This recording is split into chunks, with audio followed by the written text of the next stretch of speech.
بسم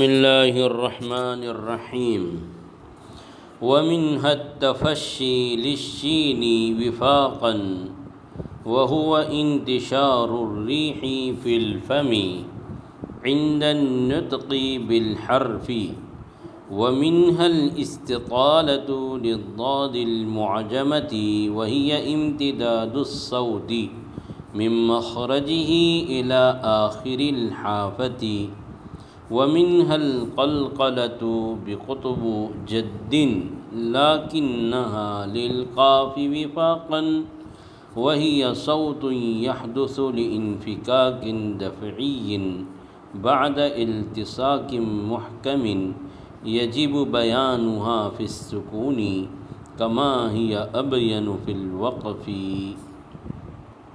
جی صاحب کتاب علیہ الرحمہ یہاں سے صفات لازمہ غیر متضادہ میں کی ایک صفت تفشی کو بیان فرما رہے ہیں کہ ان صفات لازمہ غیر متضادہ میں سے ایک صفت تفشی ہے۔ ومنہ التفشی، اور ان میں سے ایک صفت تفشی ہے للشینی، جو شین میں پائی جاتی ہے، وفاقاً متفقہ طور پر، وہوا، اور یہ صفت تفشی انتشار الریح، ہوا کا پھیل جانا ہے، فی الفم، منہ میں، عند النطق بالحرف، حرف شین کے ادا کرتے وقت۔ تفشی کے لغوی معنی آتے ہیں پھیلنا، اور جس حرف میں یہ صفت پائی جاتی ہے اس کو حرف تفشی یا حرف متفشا یا حرف متفشی کہتے ہیں۔ تفشی کے لغوی معنی پھیلنا، جیسا کہ حدیث میں آتا ہے، اللہ کے نبی علیہ الصلاۃ والسلام نے فرمایا، اولا ادلکم علی شیء اذا فعلتموہ تحاببتم افشوا السلام بینکم، کیا میں تمہیں ایسی چیز نہ بتا دوں کہ جب تم اس کو آپس میں کرنے لگو تو محبت کرنے لگو۔ افشوا السلام بینکم، اپنے درمیان میں سلام کو پھیلاؤ۔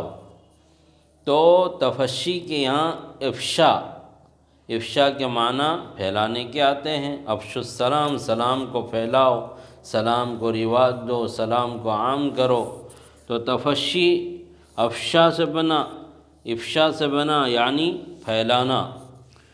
اور اس صفت تفشی کا اصطلاحی مطلب یہ ہوگا کہ حرف شین کے ادا کرتے وقت آواز پورے منہ کے اندر پھیل جاتی ہے، اور یہ جو صفت ہے یہ صرف اور صرف شین میں پائی جاتی ہے، اس کے علاوہ اور کسی حرف میں نہیں پائی جاتی ہے۔ جبکہ بعض حضرات نے ایسا کہا ہے کہ بھئی سین ہے، اور اسی طریقے سے صاد ہے، ثا ہے، فا ہے، ان میں بھی تو ہوا پھیل جاتی ہے، تو صفت تفشی ان حروف میں بھی ہونا چاہیے، مگر ان حروف میں یہ جو صفت پائی جاتی ہے یعنی انتشار ریح، وہ بہت کم ہے، جس کا کوئی اعتبار نہیں ہے۔ جبکہ شین کے اندر جو تفشی پائی جاتی ہے وہ کامل درجے کی پائی جاتی ہے، اور یہ انتشار ریح حرف شین کے ادا کرتے وقت بہت زیادہ پایا جاتا ہے۔ اس وجہ سے شین میں تفشی معتبر ہے، جبکہ دیگر حروف یعنی سین اور ثا اور فا میں یہ تفشی معتبر نہیں ہے، اس لیے کہ دیگر حروف میں اقل قلیل ہے اور شین میں انتشار ریح بہت زیادہ ہے، اس لیے ائمہ فن نے دیگر حرفوں میں تفشی سے انکار کر دیا اور صرف تفشی کس میں انہوں نے معتبر سمجھا؟ شین میں معتبر سمجھا۔ چنانچہ صاحب کتاب نے آگے کیا فرمایا؟ وفاقاً ومنہ التفشی للشین وفاقاً، تو وفاقاً جو کہا ہے وہ اسی اختلاف کی طرف اشارہ کرنے کے لیے کہ بھئی یہ شین میں تفشی جو ہے متفقہ طور پر ہے، اس میں جو ہے کسی کا کوئی انکار نہیں ہے، اور دیگر حروف کے اندر جو ہے تفشی معتبر نہیں ہے، تو متفقہ طور پر یہ صفت صرف جو ہے شین میں پائی جاتی ہے اور کسی حرف میں نہیں پائی جاتی۔ تو وفاقاً کہہ کر صاحب کتاب نے اسی طرف اشارہ کیا ہے۔ جی، دوسری بات یہ ہے کہ بعض لوگوں کا کہنا ایسا ہے کہ جب ہم حرف شین کو ادا کرتے ہیں تو شین کے ادا کرتے وقت جو اس کا مخرج ہے، یعنی زبان کا درمیان اور اس کے مقابل اوپر کا تالو، تو صفت رخاوت کی وجہ سے اور اسی طریقے سے صفت ہمس کی وجہ سے شین کے ادا کرتے وقت زبان جو ہے تالو سے ہلکا ملتا ہے اور دونوں کے درمیان میں ہلکا سا خلا رہتا ہے، تو گویا کہ اس خلا کے درمیان میں ہوا اور آواز کے پھیلنے کا ایک موقع مل جاتا ہے، کہ جس کی وجہ سے ان حروف اس حرف شین کے ادا کرتے وقت آواز اور ہوا پورے منہ کے اندر پھیل جاتی ہے، اور اسی جو ہے ہوا اور آواز کے پورے منہ کے اندر پھیلنے کو کیا کہتے ہیں؟ تفشی کہتے ہیں، جو صرف جو ہے شین میں پائی جاتی ہے، دیگر حروف میں نہیں پائی جاتی ہے، اس لیے کہ دیگر حروف جو اپنے مخرج سے ادا ہوتے ہیں تو وہ گویا کہ اپنے مخرج کے دو جز کے آپس میں مضبوط ملتے ہیں، جس کی وجہ سے ان کے اندر جو ہے انتشار روح کی جو ہے انتشار ریح کی جو ہے کیفیت نہیں پائی جاتی ہے، اور اگر ہوتی بھی ہے تو بہت کم ہوتی ہے، جس کا کوئی اعتبار نہیں ہے۔ جی، تو گویا کہ یہ شین جو ہے یہ تفشی صرف شین میں پائی جاتی ہے اور کسی حرف میں نہیں پائی جاتی ہے۔ اچھا، یہ جو شین کی صفت تفشی ہے، آپ نے پڑھا ہے کہ شین کے اندر بہت ساری صفات پائی جاتی ہے، یعنی ہمس بھی پائی جاتی ہے، رخاوت پائی جاتی ہے اس کے اندر، اسی طریقے سے اس کے اندر استفال ہے، اسی طریقے سے اس کے اندر جو ہے اسمات ہے اور استفال ہے، یہ ساری صفات پائی جاتی ہے، مگر ان تمام صفات کے علاوہ شین کی جو یہ صفت تفشی ہے، یہ کیا ہے؟ اس کی ممتاز صفت ہے، جو دیگر حروف سے اس حرف شین کو کیا کرتی ہے؟ جدا کرتی ہے اور ممتاز کرتی ہے۔ گویا کہ شین کے اندر تفشی یہ اس کی امتیازی صفت اور اس کی امتیازی وصف ہے، جو کسی حرف میں نہیں پایا جاتا۔ گویا کہ شین اپنے جو ہے صفت تفشی کی وجہ سے ایک امتیازی شان اور ایک الگ جو ہے اپنی پہچان رکھتا ہے۔ جی، دوسری بات یہ ہے کہ تفشی شین میں پائی تو جاتی ہے متفقہ طور پر، لیکن علماء نے، مجودین نے، ماہرین فن نے جو ہے صفت تفشی کے درجات بیان کیے ہیں کہ شین میں تفشی تو پائی جاتی ہے، مگر تفشی کے پائے جانے کے بھی حرف شین میں الگ الگ درجات ہیں، جو شین کے الگ الگ احوال ہیں۔ یعنی جب شین مشدد ہوتا ہے تو اس کے اندر سب سے زیادہ صفت تفشی پائی جاتی ہے جو ہے تشدید کی وجہ سے، جیسے فَبَشَّرْنَاهُ، سب سے زیادہ کب پائی جائے گی؟ جب کہ شین کیا ہو؟ مشدد ہو، اس لیے کہ شین مشدد جو ہے دو حرفوں کے قائم مقام، ایک تو ساکن ہوگا اور دوسرے پھر متحرک ہوگا۔ گویا کہ جو ہے دیوڑی جو ہے کیا پائی گئی؟ اس میں تفشی پائی گئی۔ اور دوسرے نمبر کی تفشی کب پائی جائے گی؟ جب کہ یہ حرف شین جو ہے کیا ہو؟ ساکن ہو، جیسے اشترا ہو، جیسے اشترا ہو، اور بہت ساری مثالیں ہیں قرآن کریم میں، جہاں بھی شین ساکن آئے گا تو گویا کہ وہاں پر جو ہے یہ شین کے اندر تفشی دوسرے درجے کی پائی جائے گی۔ اور آخری درجے کی جو شین میں تفشی پائی جاتی ہے کب؟ جب کہ وہ حرف کیا ہو؟ متحرک ہو، اس لیے کہ شین جو ہے صفت لازمہ غیر متضادہ ہے لیکن لازمہ ہے، یعنی شین کی ہر حالت میں پائی جائے گی، چاہے وہ ساکن ہو، متحرک ہو، مشدد ہو، شروع میں ہو، اخیر میں ہو، درمیان میں ہو، اس کے ماقبل مابعد پر حرف ہو، باریک حرف ہو، بہرحال شین کے اندر صفت تفشی پائی جائے گی۔ تو شین جب متحرک ہوگا تو اس وقت بھی اس کے اندر جو ہے صفت تفشی پائی جائے گی۔ جی، تو تیسرے درجے کی جو ہے تفشی شین میں کب پائی جائے گی؟ جبکہ وہ متحرک ہو، جیسے کشجرۃ طیبہ، کشجرۃ طیبہ۔ بہرحال یہ جو ہے شین کی صفت تفشی کے بارے میں کلام تھا۔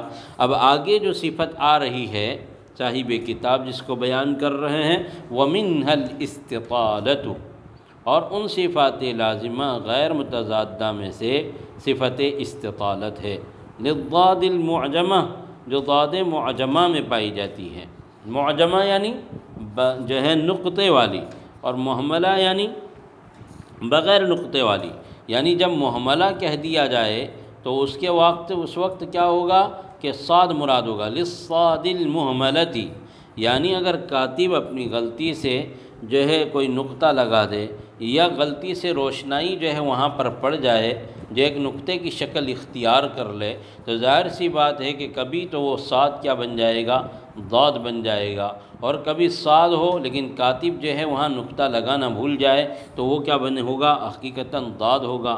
تو یہ جو ہے معجمہ اور مہملہ جو ہے اس کے اوپر کیا ہے؟ دلیل ہے کہ جب ضاد مراد ہو تو معجمہ کہتے ہیں، یعنی نقطے والا، اور ضاد نقطے والا ہوتا ہے، اور مہملہ جو ہے بغیر نقطے والا یعنی صاد۔ بہرحال اس کی تفصیل پہلے بھی گزر چکی ہے۔ تو ضاد جو ہے اور ان صفات لازمہ غیر متضادہ میں سے استطالت ہے جو ضاد معجمہ یعنی نقطے والے میں پائی جاتی ہے، وہی امتداد الصوت، اور وہ صفت استطالت جو ہے آواز کا دراز ہونا ہے، من مخرجہ، ضاد کے مخرج سے لے کر الی آخر الحافۃ، حافے کے آخر تک، حافہ کے آخر تک۔ کیا مطلب ہے؟ استطالت کے لغوی معنی آتے ہیں درازی، چاہنا، اس لیے کہ استطالہ بنا ہے طول سے، اور طول کے معنی آپ کو معلوم ہے لمبا، تو طول سے استطالہ یعنی درازی، چاہنا۔ اور جس حرف کے اندر یہ صفت استطالت پائی جاتی ہے اس کو حرف مستطیلہ یا حرف مستطیل کہتے ہیں، اور اس کا اصطلاحی مطلب کیا ہوگا کہ حرف ضاد کو ادا کرتے وقت آواز اپنے مخرج سے بتدریج ادا ہو، کہ جس کی وجہ سے حرف ضاد کی آواز شروع مخرج سے آخر مخرج تک دراز رہتی ہے، اور دراز بھی کیسے رہتی ہے؟ بتدریج دراز رہتی ہے، یعنی حرف ضاد کے ادا کرتے وقت آواز اس کے مخرج میں بتدریج جاری رہے گی۔ بتدریج کا مطلب کیا؟ یکے بعد دیگر ہے، تھوڑی تھوڑی آواز جاری رہے گی، ایک ساتھ آواز جاری ہو کر نہیں نکل جائے گی۔ اصل میں وجہ کیا ہے کہ دیکھو، مخارج کے باب میں آپ کو بتایا تھا کہ جس حرف کا مخرج جتنا مختصر ہوگا اس کی آواز بھی اتنی مختصر ہوگی، اور جس حرف کا مخرج جتنا جو ہے طویل ہوگا، بڑا ہوگا، اس کی آواز بھی اتنی طویل اور اتنی بڑی ہوگی۔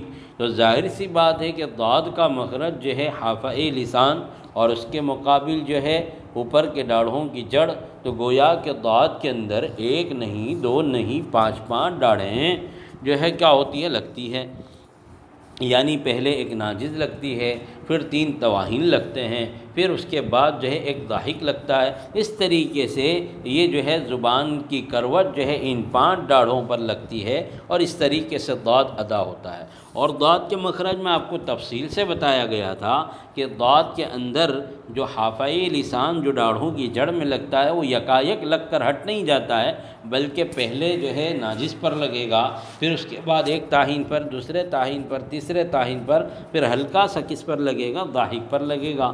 تو زبان کی جو کروٹ ہے وہ جو ہے اوپر کے ڈاڑھوں کی جڑ پر بتدریج لگ کر جو ہے آواز نکلے گی۔ اب بتدریج جب جو ہے کے بعد دیگر زبان کا حافہ ڈاڑھوں کی جڑ پہ لگے گا تو آواز بھی اس طریقے سے بتدریج کیا ہوگی؟ جاری ہو کر نکلے گی۔ لیکن ضاد کے اندر جو یہ صفت استطالت پائی جاتی ہے، جس کے اندر جو ہے آواز بتدریج جاری ہو کر نکلتی ہے، تو یہ جاری رہنا ایک خاص حد تک ہے۔ ایسا نہیں کہ آپ کے من میں جتنا بھی آ رہا ہے آپ اس کی آواز دراز کرتے چلے جائیں، ایسا نہیں جیسے حروف مدہ میں ہوتا ہے۔ وجہ یہ کہ حروف مدہ تو کیا ہے، اس کا مخرج جوف اور خلا ہے، اور آواز کے استقرار کے لیے، ٹھہرنے کے لیے کوئی جگہ متعین نہیں ہے، لہذا اس کو آپ کتنا بھی دراز کریں تو اس کی کوئی حد نہیں ہے۔ اور جب کہ جو ہے برخلاف اس کے ضاد کا مخرج کیا ہے، محقق ہے، اور اس کا مخرج متعین ہے، اس کی آواز کے نکلنے کی بھی حد مقرر ہے، تو وہ ایک جو ہے محدود جگہ پر جا کر اس کی آواز کیا ہو جائے گی؟ ختم ہو جائے گی۔ تو بہرحال یہ ضاد کے اندر جو ہے صفت استطالت پائی جاتی ہے، جس کے اندر آواز جو ہے شروع مخرج سے لے کر آخر مخرج تک جو ہے بتدریج جاری ہو کر نکلتی ہے۔ جی اچھا، بعض لوگ ضاد کی ادا کرتے وقت جو ہے کیا کرتے ہیں، زبان کا کنارہ جو ہے سامنے کے دانتوں میں لگا دیتے ہیں۔ تو ظاہر سی بات ہے کہ جب سامنے کے دانتوں میں آپ زبان کے کنارے کو لگائیں گے تو یہ تو ضاد کا مخرج ہے ہی نہیں ہے۔ جب ضاد کا مخرج صحیح نہیں ہوا تو صفت استطالت کا تحقق بھی نہیں ہو سکے گا۔ صفت استطالت تو کب ادا ہوگی؟ جب کہ آپ اس کو صحیح مخرج سے، یعنی زبان کی کروٹ کو اوپر کے ڈاڑھوں کی جڑ میں بتدریج لگا کر نکالیں گے تو یہ صفت استطالت ادا ہوگی، ورنہ تو جو ہے صفت استطالت ادا ہی نہیں ہوگی۔ لہذا صفت استطالت کے ادا ہونے کے لیے یہ بھی ضروری ہے کہ اس کا مخرج کیا ہو؟ صحیح ہو، اور زبان کے حافہ کو جو ہے بتدریج ڈاڑھوں کی جڑ پر لگائے اور آواز کو اس طریقے سے جو ہے بتدریج نکالیں، تو یہ کیا ہوگا؟ ضاد صحیح ہوگا۔ بعض لوگ اس ضاد کو جو ہے دال کے مشابہ پڑھتے ہیں، دال پر کے، تو یہ صحیح نہیں ہے۔ ضاد جب صحیح ہوگا تو ظاہر سی بات ہے کہ وہ حروف تہجی میں سے سب سے زیادہ ضا کے مشابہ ہوگا، اس لیے کہ ضاد کو ضا کے ساتھ جو ہے 5 صفات میں جو ہے کیا ہے؟ اشتراک ہے، سمجھے کہ نہیں؟ صرف جو ہے مخرج کی وجہ سے کہ ضاد کا اور ضا کا مخرج الگ، اسی طریقے سے ضاد کے اندر صفت استطالت ہے جبکہ جو ہے ضا کے اندر صفت استطالت نہیں ہے، تو ان دو وجہ سے جو ہے ضاد جو ہے ضا سے کیا ہوگا؟ ممتاز ہوگا۔ لیکن جب ضاد صحیح ادا ہوگا تو وہ ضاد سے جو ہے سب سے زیادہ مشابہ ہوگا۔